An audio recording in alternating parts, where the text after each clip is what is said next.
Hola, ¿qué tal? Buenos días. Pues una vez más estamos aquí esperando que se encuentren de lo mejor en casa, en compañía de sus seres más queridos y que todos, lo más importante, gocen con una excelente salud.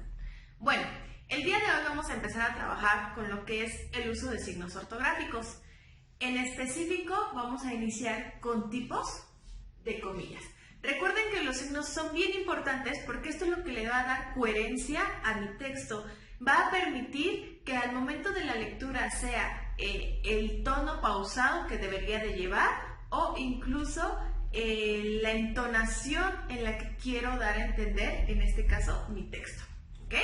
Bueno, también me sirve para evitar ambigüedades dentro de mi texto, que se pierda como el interés de lo que quiero dar a conocer hacia mi receptor. Dentro de los tipos de comillas, vamos a iniciar con lo que es la comilla inglesa. La comilla inglesa es aquella que tiene dos rayitas, ¿okay? Es doble. Después tenemos la comilla sencilla, como el nombre me lo está diciendo, solamente va a ser una sola barrita. Y por último tenemos la comilla latina. Estas las ubicamos de esta forma.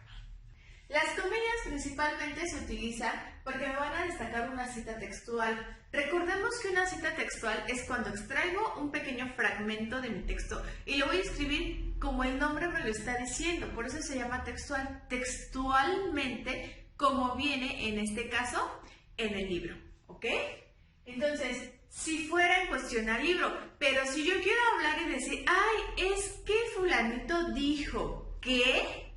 Ahí voy a hacer una textualidad, una cita textual. Yo no lo estoy diciendo, alguien más. Lo único que estoy haciendo es traer la información que otra persona dijo previamente.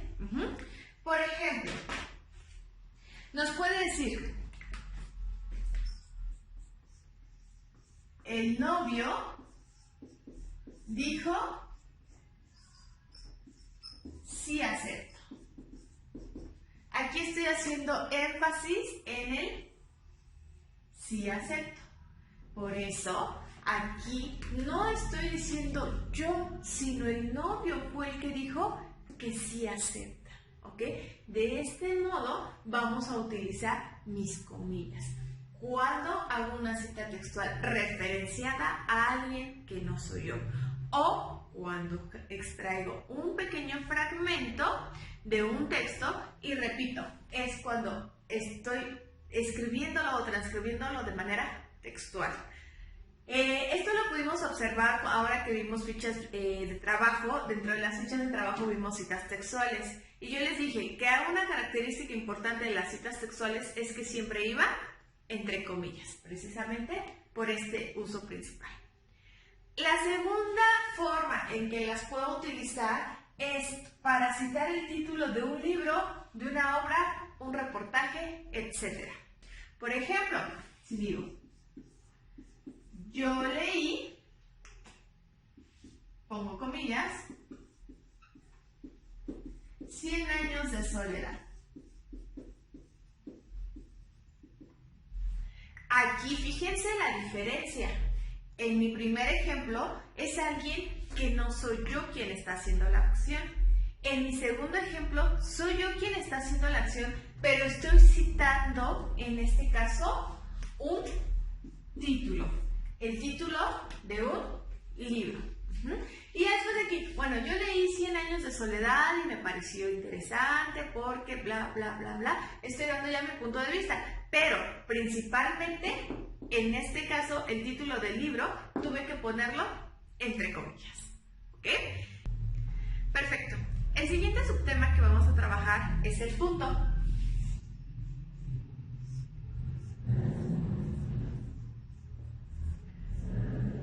Todos lo ubicamos gráficamente. El punto se divide en tres, lo que es un punto y aparte, lo que es un punto final y un punto seguido. ¿Ok? En el primer punto y aparte es bien importante saber dos cosas fundamentales. Uno, el nombre me lo está diciendo, punto, y voy a iniciar con un nuevo renglón. Y también es bien importante saber que después de ese renglón, mi inicial será con una letra mayúscula. ¿Por qué? Porque el punto así me lo exige, que la letra que continúa deba de ser con una mayúscula. El punto y seguido pasa lo mismo. Imaginemos que me ponen una oración. Los niños juegan. Hacemos el uso de un puntito y entonces mi siguiente inicial va a tener que ser con una mayúscula. Ahí está. Mientras su mamá cocina.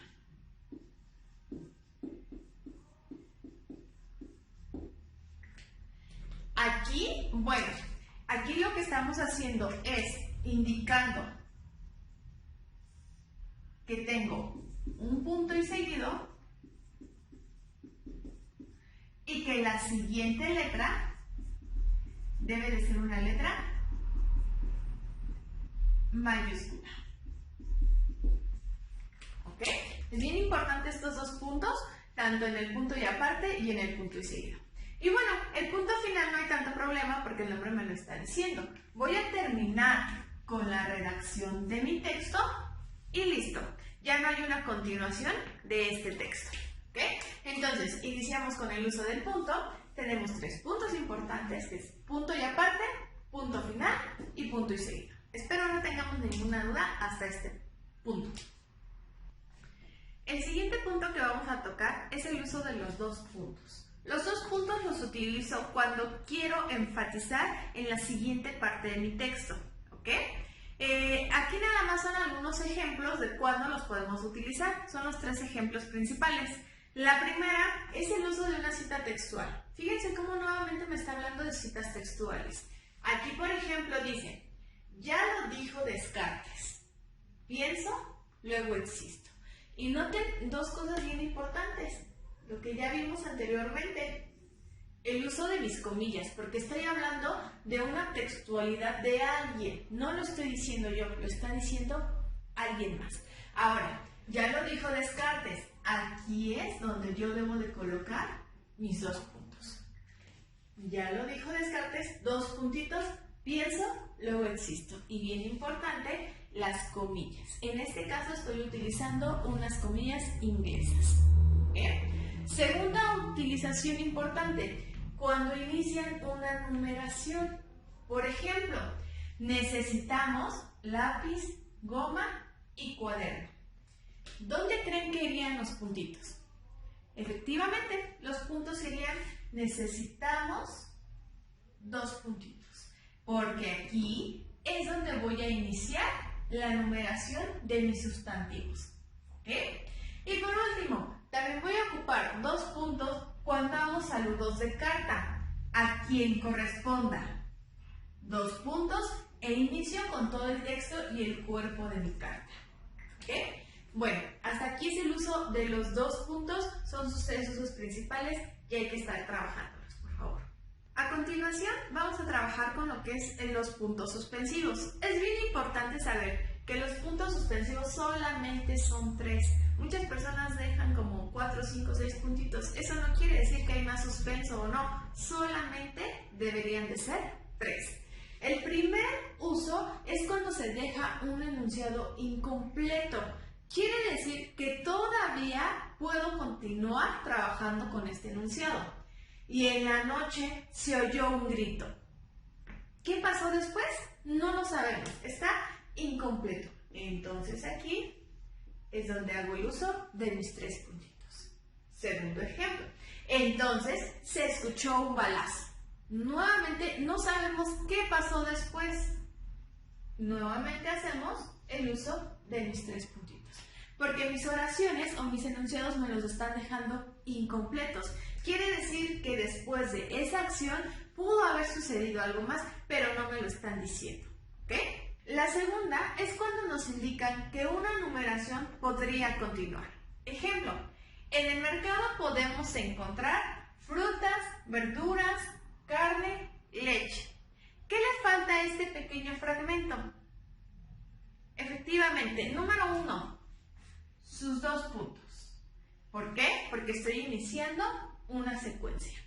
Y número 2, aquí voy a poner mis 3 puntitos. Estos 3 puntitos vendrían siendo un equivalente del famoso etcétera. ¿Ok? Entonces, para no poner, en el mercado podemos encontrar frutas, verduras, carne, leche, etcétera. Ponemos los 3 puntitos y esto me da la intención de que puedo encontrar muchos otros productos que no solamente son estos.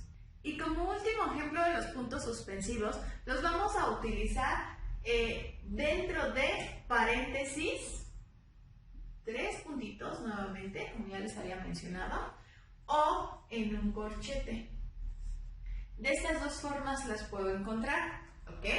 ¿Y cuándo las voy a encontrar así? Cuando se omite una parte de la información, ¿ok? Por ejemplo, gloria al bravo pueblo, la virtud y el honor. Aquí se corta la idea, no hay como una secuencia entre una oración y la otra. Entonces aquí es donde debo de colocar mis 3 puntitos. ¿Por qué? Porque regresando y jalando algunos de los ejemplos anteriores, nos decía que voy a utilizar 3 puntos cuando mi oración queda en suspensivo. Entonces aquí hagan de cuenta que pasa básicamente eso. Gloria al bravo pueblo, aquí quedó en suspensivo mi oración. La diferencia es que continuamente luego tengo mi siguiente texto, la virtud y el honor. Si esto estuviera de manera separada, supongamos que está gloria al bravo pueblo y luego aquí abajo la virtud y el honor, entonces aquí no es necesario ponerlo entre paréntesis, porque aquí lo único que está sucediendo es que se está cortando la idea, ¿ok? Entonces tengan mucho cuidado con ese uso. El siguiente punto que vamos a utilizar es el uso de los paréntesis. Los paréntesis me dice que se van a introducir en una oración aclaratoria cuyo sentido interrumpe, pero, bien importante, pero no altera el sentido del texto.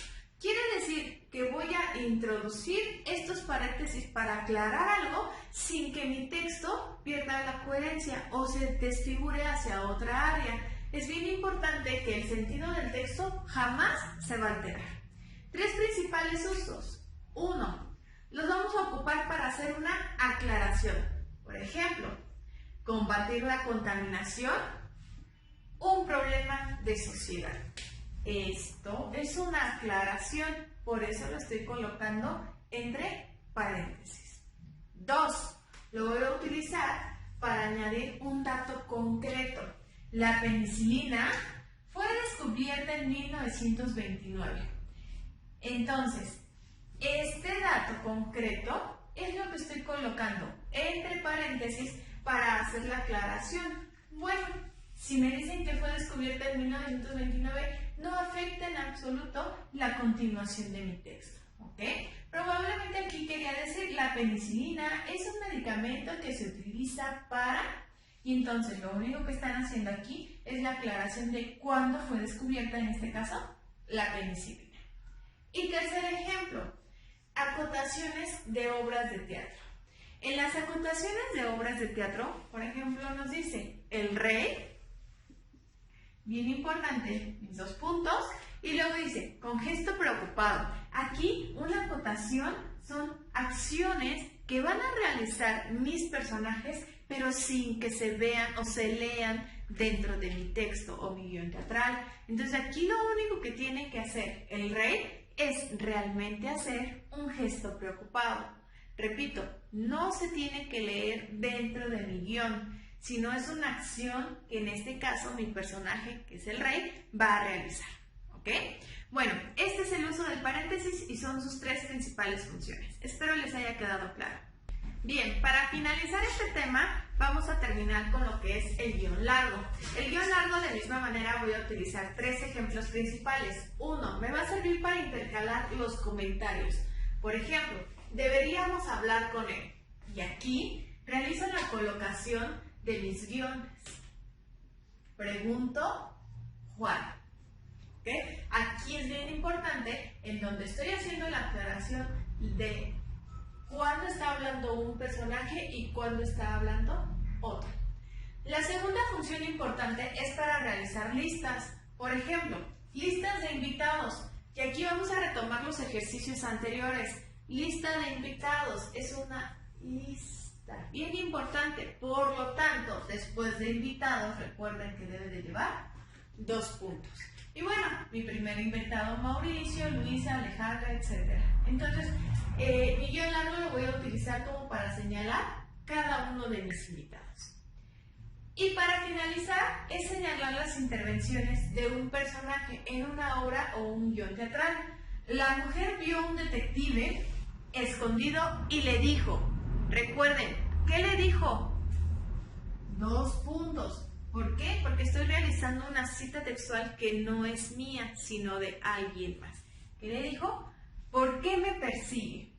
Y aquí hago la colocación de mi guión, en donde estoy indicando que va a intervenir un nuevo personaje. Ya no es la mujer, sino un nuevo personaje.